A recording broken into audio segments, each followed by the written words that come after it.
ज्ञानी गुरु भुआ का रुद्र रूप देखकर भी डरते नहीं हैं।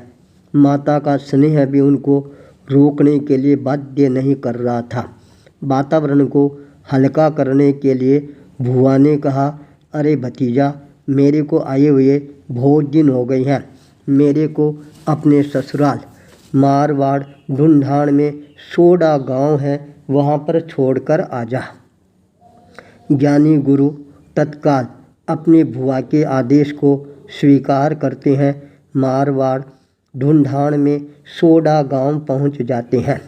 उस समय लगभग 24 वर्ष की अवस्था में प्रवेश कर चुके थे ज्ञानी गुरु।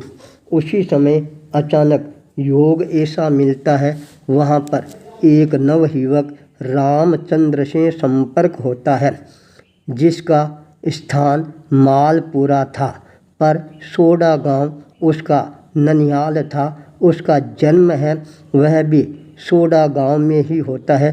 ननिहाल में ही ज़्यादा रहने का अवसर मिलता है। उसकी बुद्धि कौशलता को देखकर जयपुर नरेश ने अपना मंत्री पद है उसको बख्शिश कर दिया था। 24 वर्ष की अवस्था में उसके पिताजी का स्वर्गवास हो जाता है। वही उसके जीवन को नया मोड़ प्रदान करने वाला बन जाता है। ज्ञानी गुरु का योग, दोनों की एक जैसी विचारधारा, संसार से विरक्ति के साथ में अब अपने आप को मित्रता के रूप में स्थापित करना प्रारंभ कर देती हैं। एक बार स्नेह का धागा बंधने के बाद वह अटल, अचल और मजबूत बन जाता है। दोनों की विचारधारा और ज़्यादा मजबूत बनने प्रारंभ हो जाती है। रामचरण के 24 वर्ष की अवस्था में मालपुरा में उनके पिताश्री का स्वर्गवास हो जाता है। पिताश्री का नाम बख्तूराम जी था और माताजी का नाम देऊ जी था। जाति से विजयवर्गीय वैश्य थे, इसलिए वो अपने आप को और ज़्यादा पवित्रता की ओर अग्रसर करने के लिए तैयार हो जाते हैं। जब अपने पिता की वर्षी पर मालपुरा जाते हैं, उस समय रास्ते के अंदर एक यति जी का योग मिल जाता है। उन्होंने उनका भविष्य देखना प्रारंभ किया और कहा, तुम मौसर के लिए जयपुर से मालपुरा आए हो। तुम राजा बनोगे या कोई योगी बनेगो। आपको एक विचित्र स्वप्न आया, जिसके फलस्वरूप चित्तवृत्ति वैराग्य की ओर झुकनी प्रारंभ हो जाती है। संसार झूठा लगना प्रारंभ हो जाता है। वापिस जयपुर नहीं जाते हैं, गुरु की खोज के लिए निकल पड़ते हैं। उनके कदम मेवाड़ शाहपुरा की ओर गतिशील बनने प्रारंभ हो जाते हैं, जहाँ पर स्वामी कृपाराम जी के दर्शन होते हैं।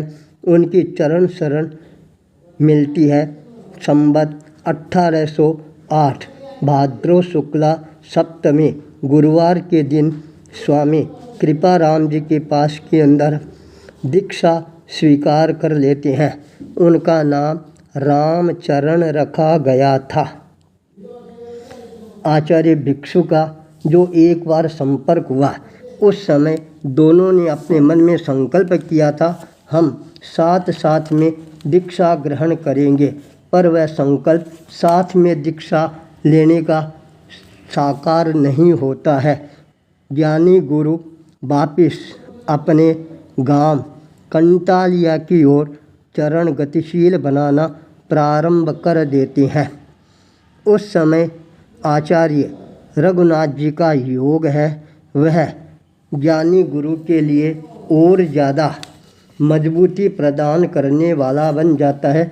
संयम के पथ पर आगे बढ़ने के लिए उस समय जोधपुर में महाराजा बखत सिंह का राज्य चल रहा था।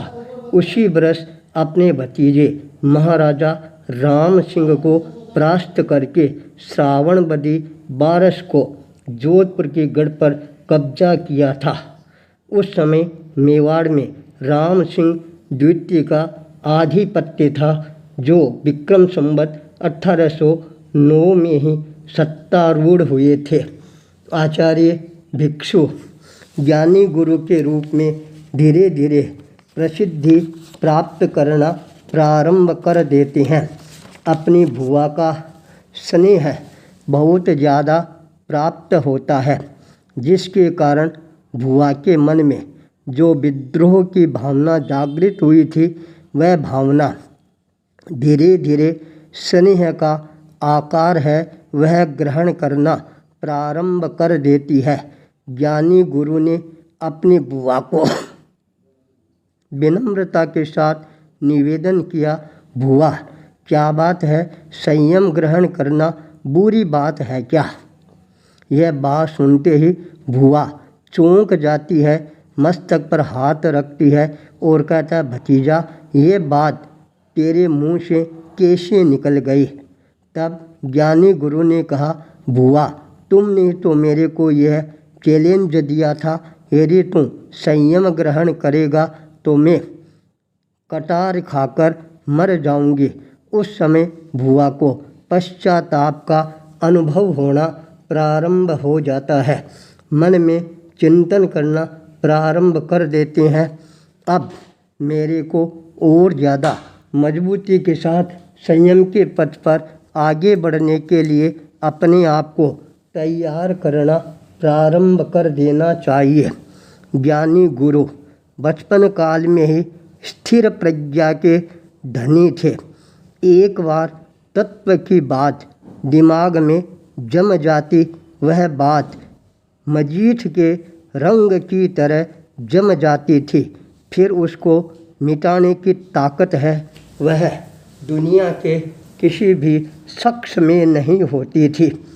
आचार्य रघुनाथ जी का वह संपर्क ज्ञानी गुरु को और ज़्यादा संयम की तरफ आगे बढ़ाने के लिए प्रेरणा प्रदान करने वाला बनता जा रहा था।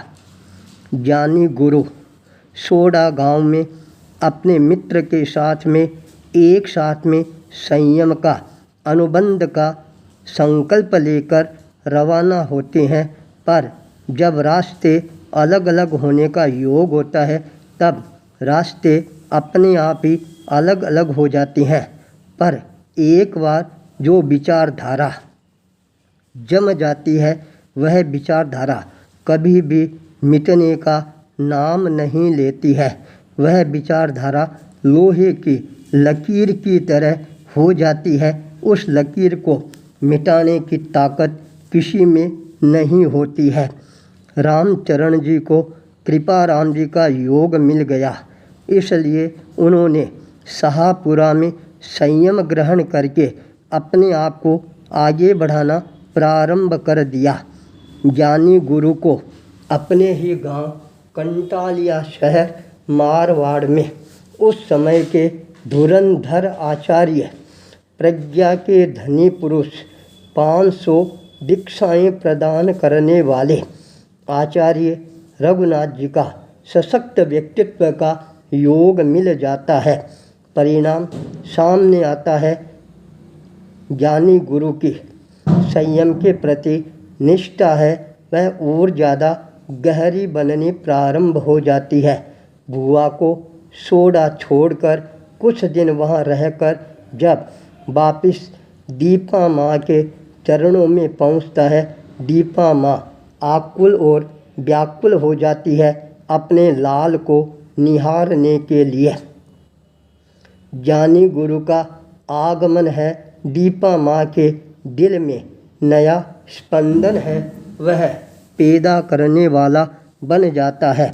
माँ की ममता है वह अपने आप ही उमड़ उमड़ कर बाहर आने प्रारंभ कर देती है।